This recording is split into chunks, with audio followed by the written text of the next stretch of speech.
Yeah, so I thought the conversations with Where Ricky am I looking? Brown went really well.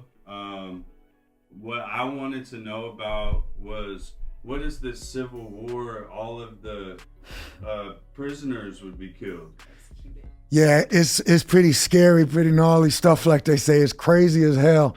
And I actually found it out when I was in there. I can't quote the actual law, but it's definitely on the books. If there is to be a civil war that breaks out in the United States, all inmates are to be executed. It gives the prison guards and the prisons, the people running the prisons, the authority to execute the prisoners. Because, the theory of the government is if a civil war breaks out, the inmates are going to be against the government. It's crazy. And it's scary when you're in there. When you start hearing about stuff like that, you're like, please don't have a civil war when I'm in here. Let me at least come home first. Oh my god. Yeah, it's facts. How fucking freaking scary. Like you couldn't even imagine. And then especially like when you're in there, it might be something political going on. And Because what year were you in? I was in, so I fell in 2005 to 2011. Really, right, I got out right before 2012. It was after 9/11, but there's always something going on. I fell August 19th, 2005, so that was during Katrina. I mean, anytime you see riots or anything, you're like, oh, they gonna call this a civil war and just decide, hey, let's start executing these inmates. How many inmates are there? Over 2 million. There's 2.2 million inmates in the United States, just about at all times. It might go up a little, come down a little. It will be a genocide, 100%. But it's on the books. It's legal for them to do. So they wouldn't try to keep y'all as like free labor? I mean, listen, it's on. Who knows what would happen? But I guess it gives them the authority if they decide, like, we can't deal with this. We got to fight a civil war. Let's just, because they know if there's a civil war, they're going to be probably trying to break. If anybody gets the opportunity, to maybe they'll break the inmates out. I mean, you see it in a lot of other countries when war breaks out. A lot of times the prisoners, terrorist groups or whatever, as they identify as terrorist groups, they might unlock the doors and let a lot of the prisoners out. Wow. So yeah, it's scary stuff. I would never heard of that. That was deep. Yeah, it was funny because it's something I hadn't thought about in years. And then Ricky Brown brought it out, and I was like, oh yeah, that's a good point. Okay,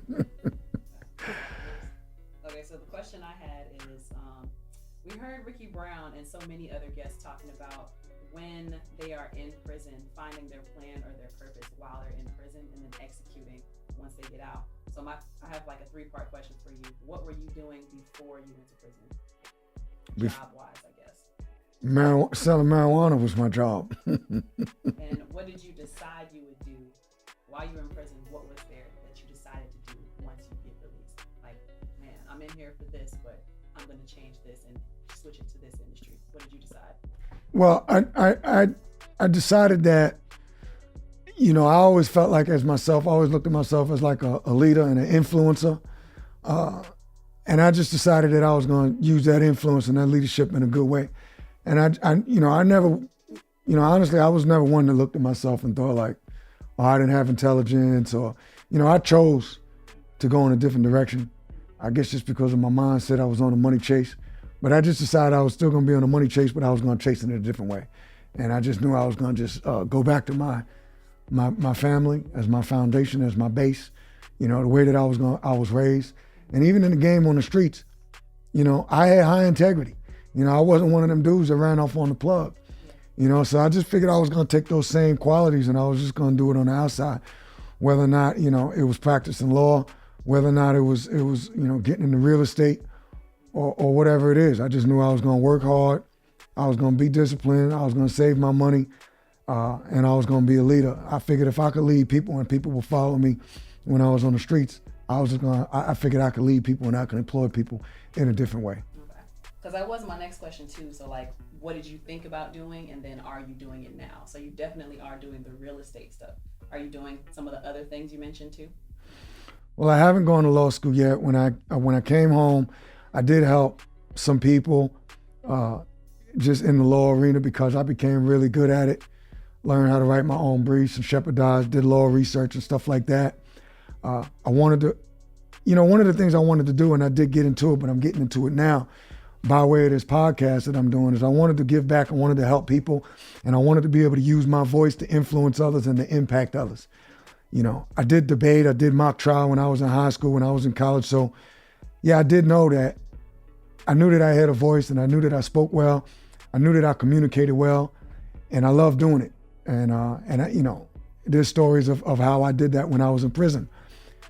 So when I came home, I started doing public speaking. I started going into prisons and jails. I started going into high schools. I spoke to at-risk. So I spoke to prisons and jails. I spoke to people that was going to be coming back into society one day. And when I spoke to high schools, at-risk youth, I was speaking to children that, or young people, young adults, children that could end up going into prison. So I wanted to be able to maybe impact the decision making so that they wouldn't end up in the system. When I went to colleges and universities, I was speaking to future decision makers. So I wanted to be able to influence them to be able to change some of the laws. Make an impact on the criminal justice system in that matter. And when I came home, well, those are one of the things I was doing. I was doing community outreach, and I was using my voice. So yes, I am doing that now, and I'm trying to use that voice in a positive way, and also in a way to let other people share their stories and give them a larger platform to be able to impact others. Through the podcast. That's right. That's what it's all about for me. Thanks so much. Those are the questions I had. Thank you. Close it out. All right, we appreciate you one more time. Once again, this is In and Out podcast by Eric Gerald. We're here to inspire. We're here to help people get over whatever struggles that they're going through. And we just want to continually have you tune into us. You know where to find us at INNWW by Eric Gerald. You can find us on all social media platforms. We appreciate you for tuning in. And now we're out.